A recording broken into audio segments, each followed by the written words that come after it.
Well, first up, let's head straight to the Lal Street. The market slipped in the last hour of trade, erasing a major chunk of the gain seen in the first half of the day. Remember, the Sensex was at a record high of over 39,100, but slipped in the last hour, ending just about 0.5% higher. The Nifty failed to hold on to 11,700, ended 0.25% high. The Nifty Bank ended in the red after slipping then more than 300 points from record high. Surabhi is here now with the wrap of all the action. Surabhi, a very strong start, but then unable to hold on to the gains. Well, quite an interesting day, tantalizing near those all-time highs. Yes for the Sensex, no for the Nifty. And a pretty dramatic sell-off in the last 1 hour. That really sums up Monday's trading action.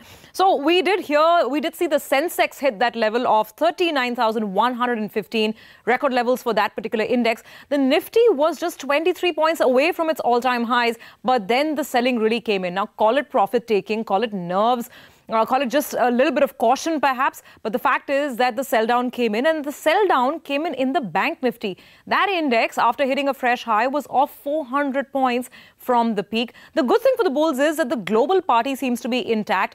A lot of the markets in Asia and Europe were trending higher as we were trading. So if that continues, then maybe it's just a matter of time before the Nifty claims that level as well. Let me now come down to stocks. So what worked in favor of the bulls today? So green across the screen on Tata Motors, Hindalco, Tata Steel. As I said, the global party is fueling the rally in some of these stocks, particularly the commodities that I speak of. Maruti pretty decent because the sales numbers weren't as disappointing as what we've seen in the recent past. RIL and L&T were the other heavyweights that were batting for the bulls.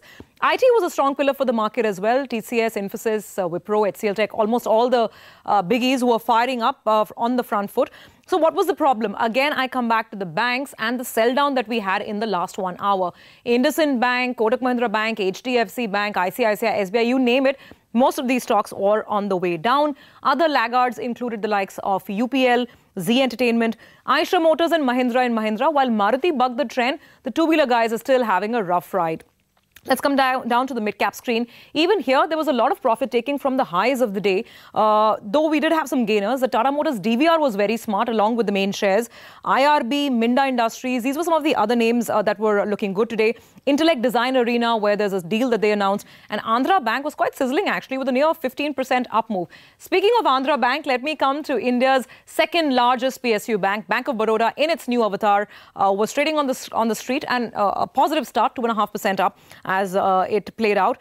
Then what was wrong with the mid-cap market? Where was the profit taking? Well, some auto names will come back on your screens here as well. Escorts, poor numbers for the month gone by. Ashok Leyland, numbers getting better, but the market's still not enthused, so 1% down on that stock. Shriram Transport Finance, financier to a lot of these CVs. Prestige Estates and DLF, two real estate stocks which were also seeing some profit taking. Speaking of real estate, India's first REIT is finally here after years and years of waiting. So the debut is on the positive side as far as Embassy Office Parks is concerned, about a 5 to 6% up move. The question is whether it'll find more traction. That's the question for the bulls as well. Right now, people are just seeing this as a little bit of a pause and maybe just a matter of time before momentum also takes the Nifty to the all-time high.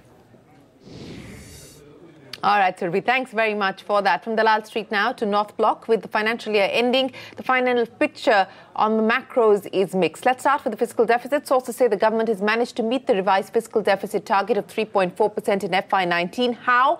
Well, clever expenditure management and small savings coming to the rescue. On the GST front, collections for the month of March have crossed 1 lakh, so 1.06 lakh crore rupees, which is the highest ever. The average growth rate in FY19 is more than 9% higher than FY18, but this pace of growth is still below the government's asking rate. Now, similar story playing out on direct taxes. Government officials say total collections are likely to touch 11.5 lakh crore rupees in FY19. This is about 50,000 crore rupees less than the revised estimate of 12 lakh crore rupees. So that's the fiscal math. But the new financial year has rung in new regulations for India Inc. The way companies borrow and manage their cash will have to change. The central bank's new guidelines on bank exposure to large companies come into effect from today. Now, under the new rule, the exposure of a single company cannot be over 20% of the bank's Tier 1 capital. However, in some cases, the bank's board may extend this exposure by an additional 5%. The exposure of a conglomerate cannot be more than 25% of the bank's capital. Any breach of these exposure limits must be reported to the Reserve Bank immediately and has to be rectified within 30 days of that breach. So what is considered as an exposure. All clean loans as well as off-balance sheet exposures, including bank guarantees and letters of credit, will be included. That's not all. The new bank regulations also make it mandatory for companies to have to draw at least 40% of their working capital limit as a loan of at least 7 days. We'll discuss the implications on India Business Hour. But the other story tonight, lenders to Jet Airways have chalked out an alternative plan to keep the airline afloat if they fail to find a willing investor to pick up a majority stake. The plan suggests ways to ensure a fund infusion of over 10,000 crore rupees, including the transfer of Etihad and Naresh Goyal's stake to an independent trust. Anu Sharma joins us now on this proposed strategy. Anu, where will this 10,000 crore rupees be raised from? And this clearly does seem to suggest that perhaps there isn't that much of a great interest yet from a strategic investor.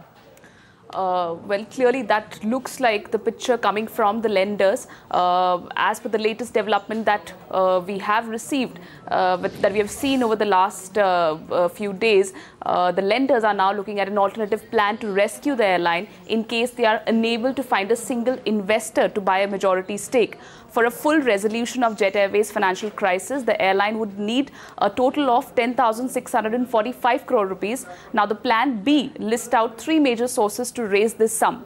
The first step will require all shareholders to transfer a part or entire stake to an independent trust. The trust will be managed by trustees appointed by the lenders, and the lenders will have a call option on the shares owned by them at 150 rupees per piece. New cash equity infusion of 5,135 crores will be done through rights issue at the rate of 150 rupees per share, which will bring two new investors on board and result in complete exit of Naresh Goyal and Etihad. Secondly, 2,400 crore rupees loan will be provided to help in refinancing of planes. And the last step will be 2,000 crore rupees in non-fund based facilities. Now, after issuing this capital, the draft plan directs the domestic lenders to write down their entire debt of 2,600 crore rupees, and foreign lenders are required to take a haircut of 1,170 crore rupees. The plan does not ask for any write down by lessors and other creditors. Overall, lenders are hoping to achieve gains of over 2,600 crore rupees by March 2022, assuming the share price of the company reaches the levels of around 300 rupees per share by that time. So at the end of Plan B, we are looking at Jet Airways 30% owned by lenders, 20% and 25% by the two new investors, 15% by the trust, and the remaining 10.7% of public shareholding.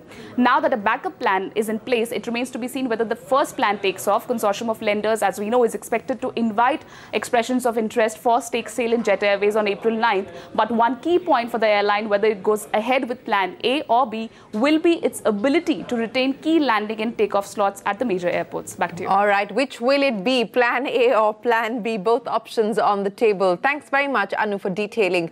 Now, both Prime Minister Modi and Rahul Gandhi crisscross central India, addressing rallies in Andhra Pradesh, Telangana and central Maharashtra. Speaking in Wardha, the Prime Minister accused the Congress of labelling all Hindus as terrorists. The statement comes even after the special court had acquitted all the accused in Samjhauta blast case, but the judge had slammed the prosecution and said the best evidence was withheld. But this did not stop the Prime Minister from saying that Rahul Gandhi chose to fight from Wayanad because he's scared of contesting from constituencies dominated by the majority population.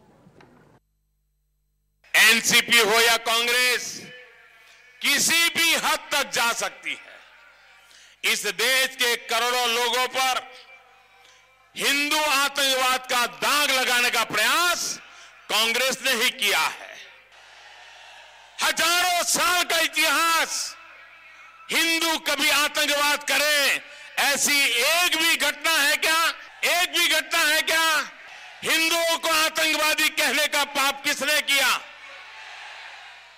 भाइयों बहनों, ऐसी कांग्रेस को माफ कर सकते हैं क्या? Well, that's Prime Minister Modi then. Congress President Rahul Gandhi promising to elect mayors with 5-year terms, and elected councils in cities have voted to power. Gandhi tweeted, and I quote, "Real smart cities are built by good leaders to improve the quality of life in our cities. We will move to directly elected mayors with 5-year terms and elected councils. Administration will be run by a multidisciplinary team of specialists and experts accountable to the mayor and council.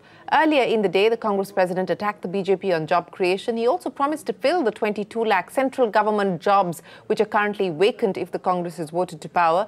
He also promised that the Congress will spend 6% of India's GDP on education and vowed to abolish the Niti Aayog and replace it with a leaner planning commission. Remember, the Congress party will unveil its manifesto at noon tomorrow. So more on the Congress's promises ahead of election 2019 to be revealed tomorrow. We'll keep you posted on that and much more. With that, it is time for us to wrap up this edition of What's Hot. Thanks very much for watching. Up next, we shift our focus to the Lal Street. The Sensex at a record high of 39,116 but slipped in the last hour. The Nifty failing to hold on to 11,700. That and more on Markets Today Talk Back. We'll see you in 30 minutes on India Business Hour.